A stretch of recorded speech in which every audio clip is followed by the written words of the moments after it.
जय श्री कृष्ण। हम लोग सुन रहे हैं आज सारांश भगवत गीता अध्याय 12 का समरी। चलिए सुनते हैं। थोड़ा सा समय निकालकर सुनिए, शेयर अवश्य करिए। चलिए। ओम श्री गणेशाय नमः।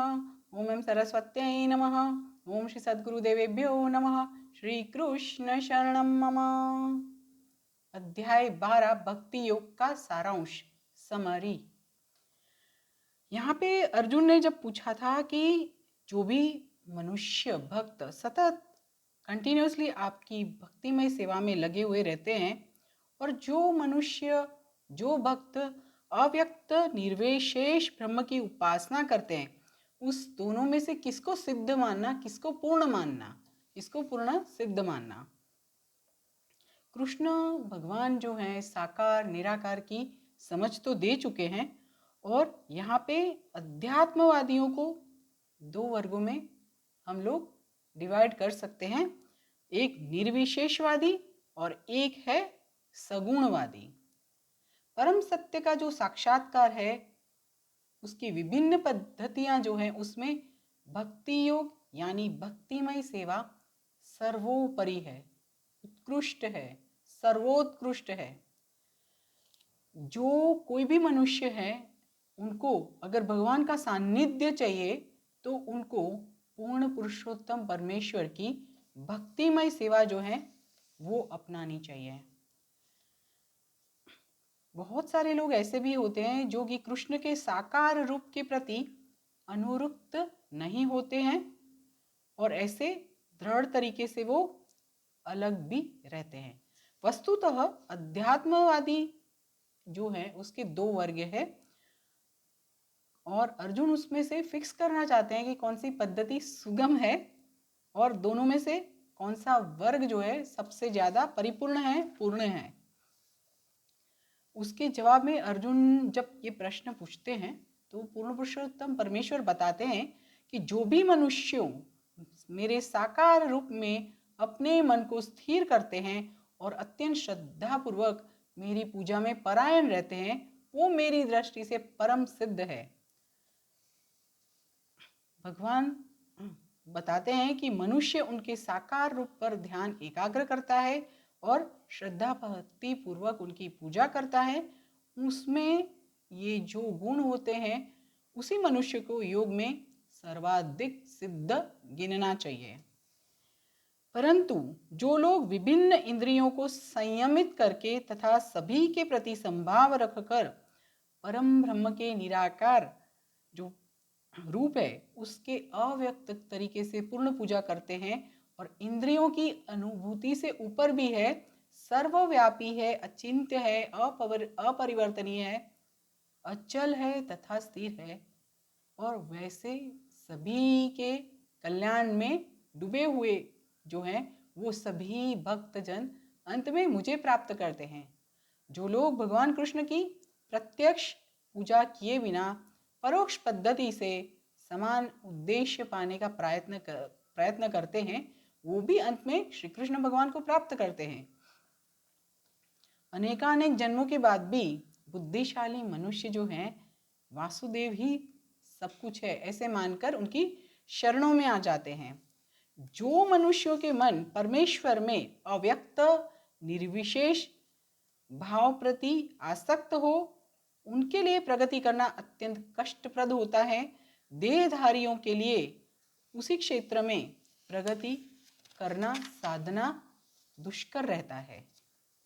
परंतु जो मनुष्य अपने सर्व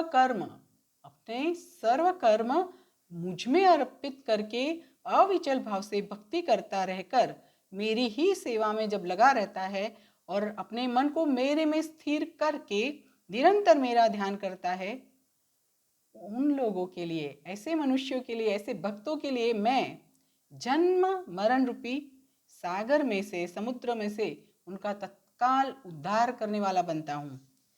यहाँ पे बहुत स्पष्ट तरीके से उन्होंने बताया कि भक्त हैं वो अत्यंत भाग्यशाली है कि भगवान उनको इस भवसागर में से उनका उद्धार कर देते हैं। शुद्ध भक्ति करने से मनुष्यों को साक्षात्कार होने लगता है कि ईश्वर महान है और व्यक्तिगत आत्मा जो है, जीव है, वो उनको अधीन है। उनका कर्तव्य है कि वो भगवान की सेवा करें, और जो नहीं करेंगे तो माया की सेवा करनी पड़ेगी। यहाँ पे वराह पुराण में एक श्लोक है, नयामि परमं स्थानम अर्चिर आदिगतिम विना गरुड़ स्कंदम आरोप्य यथेच्छम अनिवारितः। यहाँ पे अर्थ है कि वैकुंठ लोक में जो आत्मा को ले जाने के लिए भक्त को अष्टांग योग की साधना नहीं करनी होती है, ये जवाबदारी जो है भगवान स्वयं उठाते हैं। यहाँ पे भगवान कहते हैं कि स्वयं ही उद्धारक बनते हैं। जैसे एक बच्चे की सारवार संभाल उसको बड़ा करना माँ बाप करते हैं, उसी तरह से जैसे बच्चा हमेशा माँ बाप के हाथ में सुरक्षित रहता है, उसी तरह से भक्त को योग के अभ्यास के द्वारा अन्य लोक में जाने का प्रयत्न करने की जरूरत नहीं रहती है। क्यों? क्योंकि परमेश्वर कृपावश होकर अपने वाहन गरुड़ पर आरूढ़ होकर स्वयं ही उनको लेने के लिए आते हैं। फिर पूर्ण पुरुषोत्तम परमेश्वर ये भी बताते हैं कि ये बताते हो रहे हैं अर्जुन को, परंतु ये हम लोग को भी लागू होता है कि मेरे में ही तुम्हारा चित्त स्थिर करो और मेरे अंदर में ही तुम्हारी समग्र बुद्धि को डुबो दो, और ऐसे ही तुम सदा ही मेरे में निवास करोगे, उसमें कोई संशय नहीं है। हे प्रिय अर्जुन, तुम्हारे चित्त को अविचल भाव से मेरे में स्थिर अगर नहीं कर सकते हो तो भक्ति योग के विधि विधानों का पालन करो और उस तरह से मुझे पाने की इच्छा को विकसित करो। और अगर भक्ति योग के विधि विधानों का पालन भी नहीं कर सकते हो तो मेरे लिए कर्म करने का प्रयत्न करो, क्योंकि मेरे लिए कर्म करने से तुम पूर्ण अवस्था को प्राप्त कर पाओगे। परंतु तुम मेरी भावना में रहकर कर्म करने के लिए असमर्थ हो तो फिर अपने सर्व कर्मों के फलों का त्याग करके कर्म करो, कर्म करने का और आत्मस्थित होने का भी प्रयत्न करो। और ये प्रक्रिया भी अगर तुम नहीं अपना सकते हो तो ज्ञानोपार्जन में अपने आप को डुबो दो, क्योंकि ज्ञान जो है वो ध्यान से श्रेष्ठ है और ध्यान से भी कर्मफल का त्याग श्रेष्ठ है, क्योंकि ऐसे त्याग के द्वारा ही मनुष्य मन की शांति पा सकता है। यहाँ पे भक्ति के दो प्रकार है, एक तो है नियामक सिद्धांतों का मार्ग और दूसरा जो है पूर्ण पुरुषोत्तम परमेश्वर के प्रति प्रेम सभर संपूर्ण भक्ति का मार्ग। जो भी मनुष्य कृष्ण की भावना के अमृत का सिद्धांतों का पालन नहीं कर सकता है वो ज्ञान का उपार्जन करके आगे बढ़े, वही बेहतर है, क्योंकि ज्ञान के द्वारा ही मनुष्य अपनी ओरिजिनल स्थिति को समझ सकता है। कितने ऑप्शंस दिए श्री कृष्ण भगवान ने यहाँ पे, ये करो, ये नहीं कर सकते तो वो करो, वो नहीं कर सकते तो ये करो। देखो कौन सा ऑप्शन हमको सुटेबल है, we have to choose, we have to pick up. चलिए उससे आगे बता रहे हैं कि जो मनुष्य किसी का द्वेष नहीं करता है परंतु जीव मात्र का दयालु मित्र होता है, जो अपने को स्वामी नहीं मानता है, मिथ्या अहंकार से रहित होता है तथा सुख और दुख में समान रहता है, सहिष्णु, सदा संतुष्ट, आत्मसंयमी होता है और दृढ़ निश्चय पूर्वक मुझ में, मेरे अंदर में मन और बुद्धि को स्थिर करके भक्ति परायण रहता है, ऐसा भक्त मुझे बहुत प्रिय है।